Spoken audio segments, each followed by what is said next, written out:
Quando você pensa a participação das redes sociais nesse debate político, que tipo de construção, associação, análise que você faz?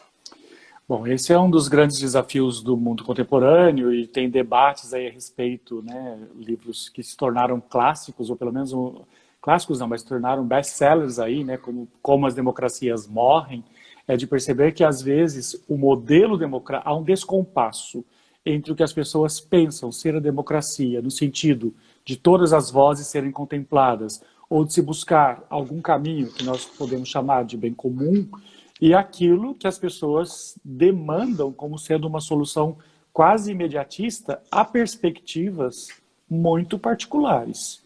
Porque quando eu estou falando em democracia, e no sentido amplo da palavra, eu tenho que perceber, por exemplo, que existe o diferente. O pressuposto básico da democracia é perceber que ela não é simplesmente a regra da maioria, mas ela é a regra da maioria, ela é a escolha da maioria que é legitimada por voto, por exemplo, já que estamos mencionando isso, mas existem os pressupostos de preservação das minorias.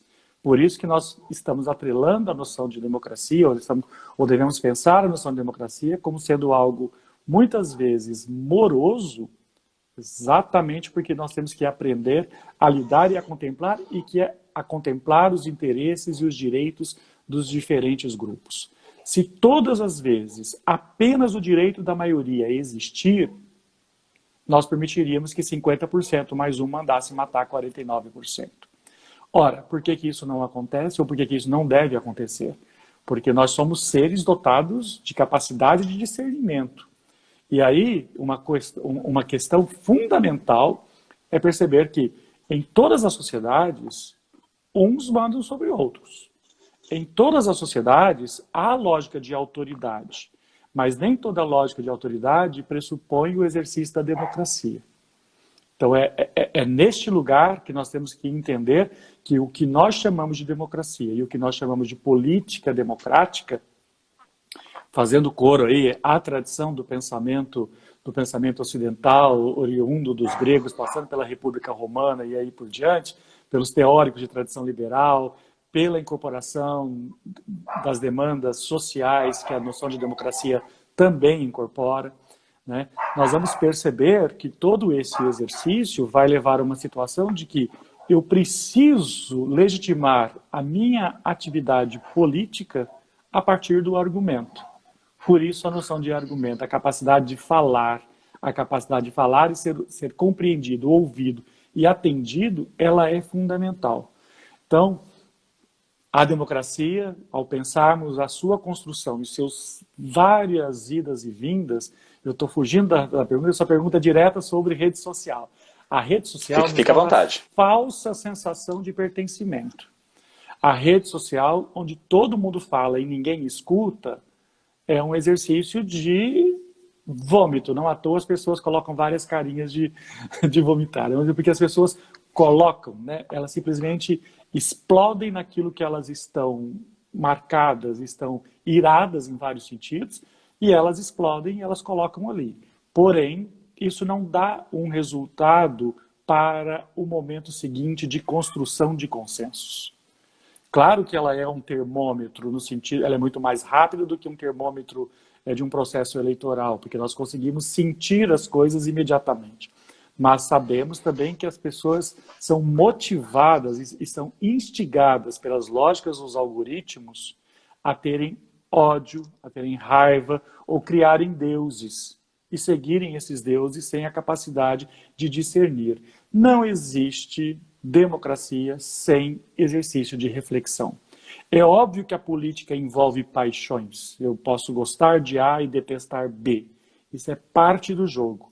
Mas é óbvio que ao gostar de A e detestar B, eu tenho que ter capacidade de filtrar a minha lógica em relação a uma posição ou não de um determinado governante. Então, por exemplo, diante de um contexto como esse de pandemia, não é possível que as pessoas não sejam capazes, a não ser por birra, de querer reconhecer que tem algo errado.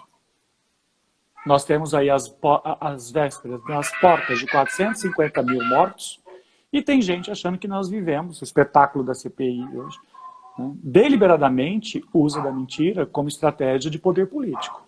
Isso é a destruição da própria noção de democracia.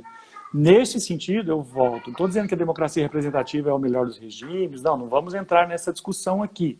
Porém, as formas, por isso que eu digo, não é apenas a lógica eleitoral.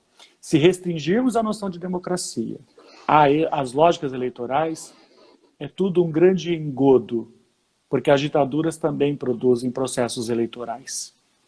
Nós somos uma sociedade democrática quando os direitos são efetivamente respeitados, quando as pessoas e os princípios basilares, que são os princípios dos direitos humanos, são respeitados, são cultivados e são estabelecidos como parâmetro da convivência entre as pessoas. E quando eu falo disso como parâmetro da convivência entre as pessoas, tem a ver com respeito às diferenças. Eu não sou igual a você, mas eu tenho que respeitar você. E quando a gente fala isso, respeito às diferenças e direito à liberdade de expressão, não significa que você e o seu ódio possa destruir a minha condição humana.